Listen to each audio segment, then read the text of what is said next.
Before you start identifying your needs within this category of the stability wheel, you're going to want to check out this introductory video so that you have a general understanding of what we're doing here. For additional support completing the stability wheel, I'm not going to be responding to the comments in these YouTube videos, but you can book a one-on-one session with me on my website. There's a link in the description, or you could check out the Love and Liberation Network. We are an online community of people developing secure attachment while learning how to remove hierarchies from our relationships. Every month we focus on one category of the stability wheel. It gives us just enough time to be able to identify our needs and figure out the structures that we need to implement our needs into our life so our life feels integrated and easeful. We celebrate each other, we help each other brainstorm ideas. If you're looking for that kind of support, there's also a link in the description. If your intention is to develop secure attachment and you are disconnected from your emotional needs, you literally are not going to succeed. You cannot develop secure attachment if you don't understand your emotional needs. When you're disconnected from your emotional needs, not only are you upholding systems of oppression, but you are also severing trust with yourself.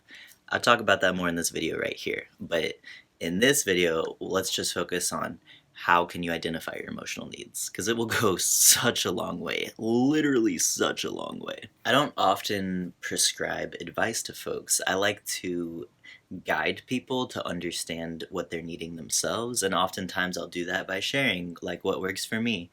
But what I can tell you with 100% confidence is that you absolutely need to have some sort of somatic practice as part of your emotional needs. And somatic really just refers to like a body-based practice. Why is this so? Emotions are energy in motion. So when you're looking at emotional needs, having some sort of practice to help move the energy through your body is so essential to you having a clear channel of communication with yourself. Energy is all around us. Of course you can't see it, but it is always a part of the human experience. In fact, the human body is really just a node, a conductor of energy.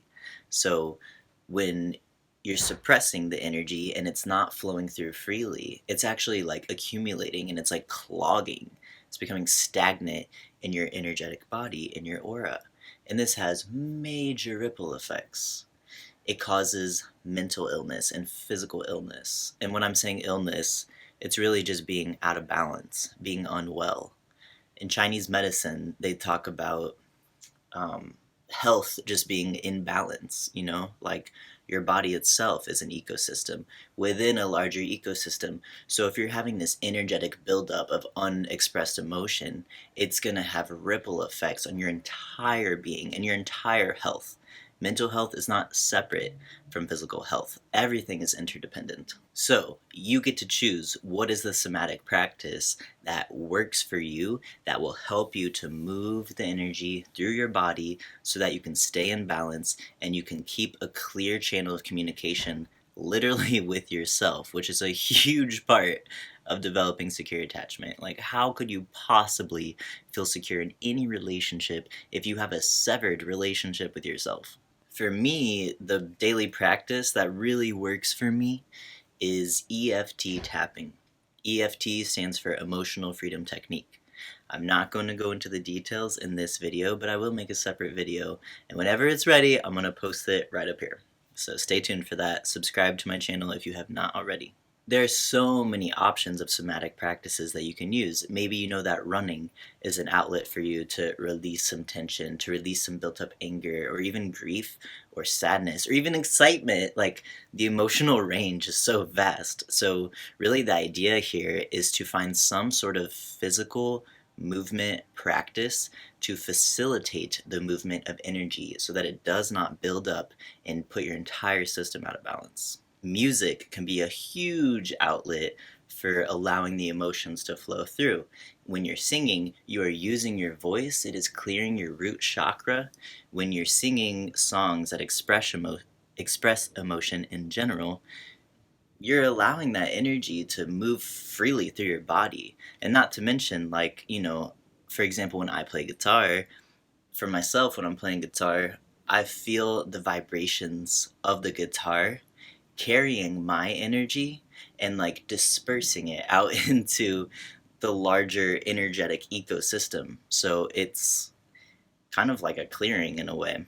Dancing is a brilliant way to move the energy through your body. And it doesn't have to be like, you don't have to enroll yourself in a hip hop class or like whatever. It can just be like, I don't know, like dancing alone naked in your room in the morning for like 5 minutes every morning and just like letting yourself not be attached to the way you're looking, but just to literally feel into your body and intuit, like, where does my body need to move? Where am I feeling crunchy or stuck or tight? And how can I bring some looseness into that area? Breathwork is also a really great anchor to help release emotional buildup, emotional tension, and to bring your body back into a state of balance. What I like to do is whenever I'm experiencing intense emotions, I'll just like pause and do the box breathing. Inhale for 4 seconds, hold for 4 seconds, and then exhale for 8 seconds. Not only does this slow down your nervous system by doubling the length of your exhale, but it also releases all that emotion, because if you allow the energy in motion to actually move through your body, at a maximum, scientifically, it can only last up to 90 seconds. So the practice is not running away from the emotions, but finding something to anchor you, whether it's dancing or biking or running or breathing. But definitely, I always recommend breathing. Like, breath is life. Prana is life, you know? Co-regulation is another place to look. It is essential, you know, because you can do these practices on your own to regulate your nervous system and to move the energy through so you can return to a state of homeostasis. But there's so many opportunities to co-regulate as well. And co-regulation is just, you know, it's like syncing up with another being's energy. And like the earth is a being as well, contrary to popular belief within this paradigm of systems of oppression. You can co-regulate with the earth by making skin-to-skin contact, putting your feet on the earth, on the grass, in the ocean. The rocks are not great conductors of energy, but actually I'm just going to make a separate video talking about the benefits of making skin-to-skin contact with the earth. There is scientific data to back this up, and I will put that into more detail. Like, when that video is ready, it will be right here. You can find it. But also you can co-regulate with other animals, human animals and non-human animals. A great way to co-regulate is by making eye contact. I actually have a daily practice of making eye contact with myself in the mirror, not in a way where I'm like checking out my appearance, which is definitely a part of my like human experience, but when my intention is to co-regulate, it's actually to like really like connect with myself and see myself, because the eyes are the portal to the soul. So when you give yourself that space just to like be and to slow down and to literally see yourself, not only in a physical way, but just to allow like whatever emotions arise when you're looking at yourself in your face, for me it's been super therapeutic. But also you can make eye contact with others. Something that I actually really enjoy doing, because I'm a nerd for emotional intimacy, is setting a clear container, 10 minutes for example, where me and somebody who I trust will just make uninterrupted eye contact for that period, and then we'll have like a little debrief session after that and share what came up for each of us during it. But it doesn't have to be that intense. It could just be like, you know, maybe you're having a difficult conversation with someone, and so you want to avoid eye contact because you might feel safer that way, you might feel fear of connecting, but actually like making the eye contact can be really stabilizing. Other ways to co-regulate with other living beings is physical touch. So it could be holding hands, maybe you're snuggling on the couch and you just have your legs like sitting over somebody's lap. That is co-regulating. Hugging can be very co-regulating. And also just being in sync with someone is co-regulating. So, you know, just for example, when you're singing the same song with a group of people or even with just an additional person, it is very co-regulating. You are sharing that energetic current. And so it's able to anchor your body into something bigger than yourself. So, something that I have listed as a very clear need for myself is physical touch. And you might think, oh, but that belongs in the category of physical needs. Well, first of all, the entire stability wheel is interdependent in nature. The power of the wheel is that each category does not compete with the other one. They are all contributing to the balance and the well-being of all of the needs. So there is by nature so much overlap. That's how it's designed. If you have a lot of overlap in your needs, you are doing it right. Like, that is the goal. So for me, physical touch, not in a sexual way, but in a just caring, loving way. Like, as simple as, like, maybe I'm in the kitchen making some food and somebody who I love and trust, it just simply, like, acknowledges my existence by putting their hand on my shoulder. Um, Another clear need for me, like, in regards to physical touch daily, is hugs. I need to be hugged. I need to be touched every day.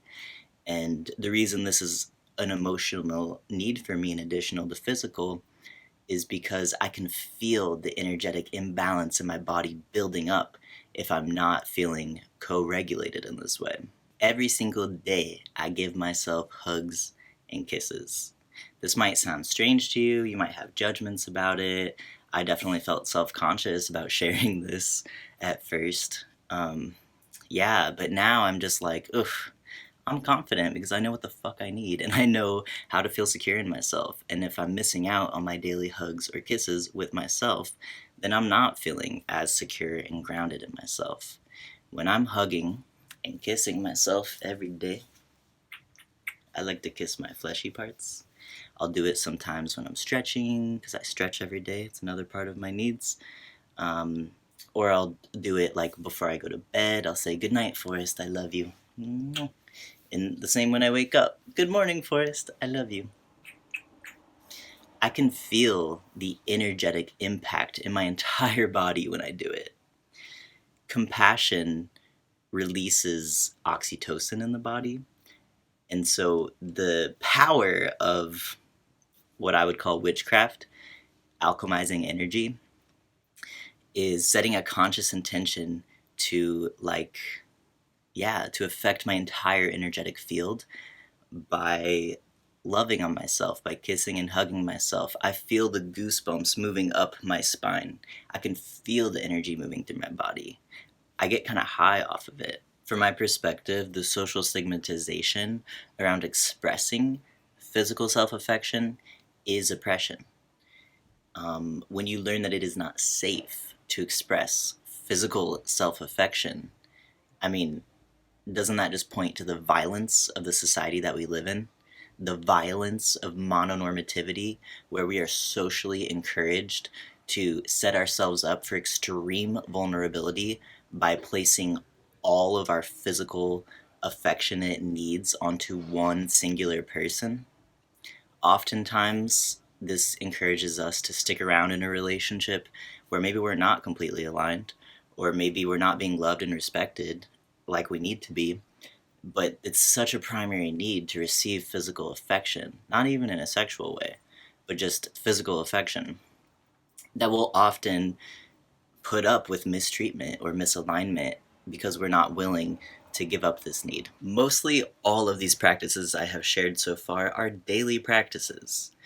I would say this is one of the categories of the stability wheel that demands daily practices because energy is impermanent, right? It's like constantly in motion. It is impossible to just like control the environment, to control your emotions for as much as you want to try to. So the daily upkeep is super duper important for you to maintain clear communication with yourself, develop trust, and set the boundaries you need to be well and in balance. The one need that I have listed that is not a daily emotional need is journaling 3 to 5 times per week. I mean, it would be amazing if I journaled every single day, but that's a lot of pressure to put on myself. And I mean, I've been through periods where I do that, but Yeah, I like to create some wiggle room for myself so I'm not beating myself up.